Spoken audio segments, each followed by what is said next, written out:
In 1969, Hill conducted a study examining the perceptions of 162 students and found students had difficulty connecting the world of school to the world of work. So when a teenager looks at you in the middle of their algebra homework and says, "When am I going to use this?" Please know this has been occurring for decades, and because it's on the test is not an acceptable answer. In 1974, the United States Commissioner of Education, Sidney Marlin Jr., acknowledged career education should be a top priority for general education students in America. The commissioner blamed high dropout rates of America's youth on lack of relevant education provided by public school systems.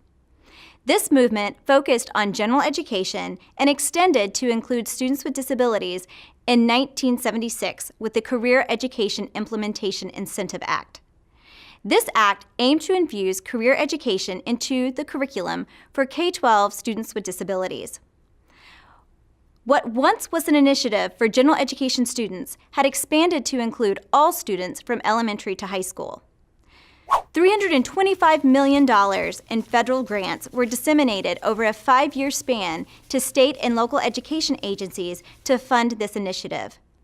The funding would decrease each year in hopes the programs would be well established enough to make it with state and local funding alone by the end of the grant period.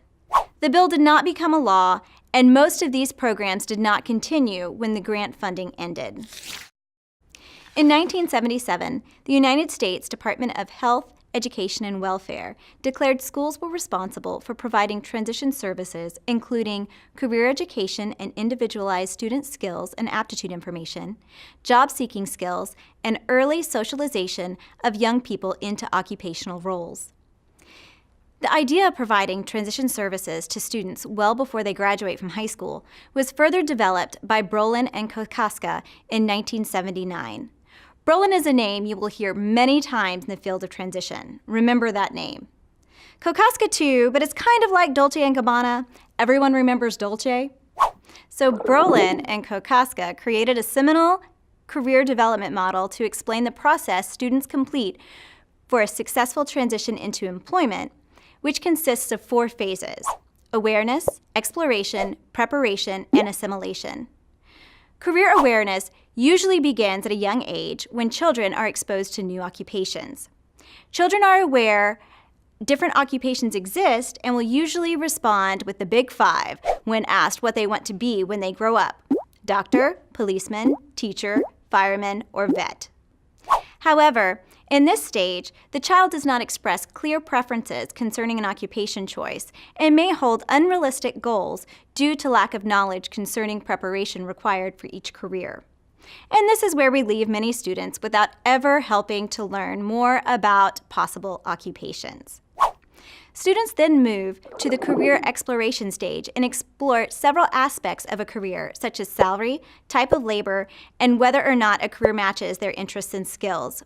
Students in this stage will benefit from career research projects and job shadowing experiences.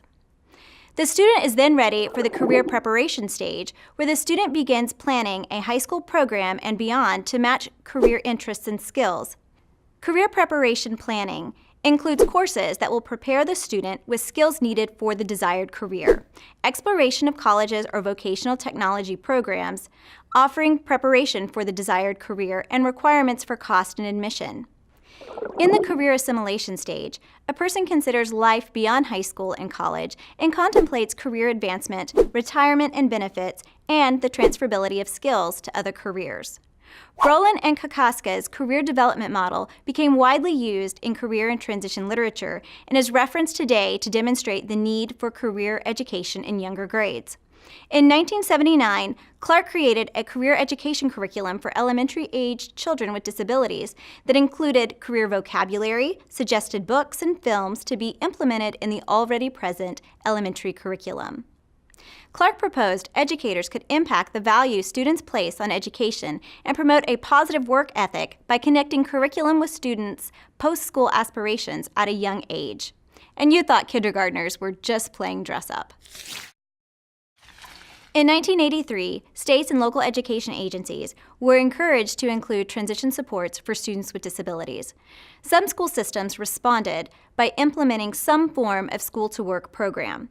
Participation was voluntary with no system for accountability, and few states and local school districts followed through with the suggested transition supports.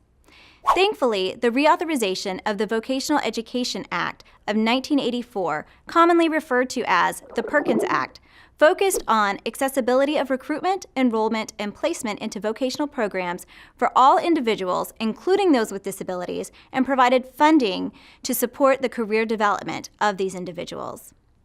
Individuals who had disabilities, were incarcerated, disadvantaged, and single parents and homemakers qualified for career training and services under this act and were specifically mentioned in the act. Thank you, Career Tech.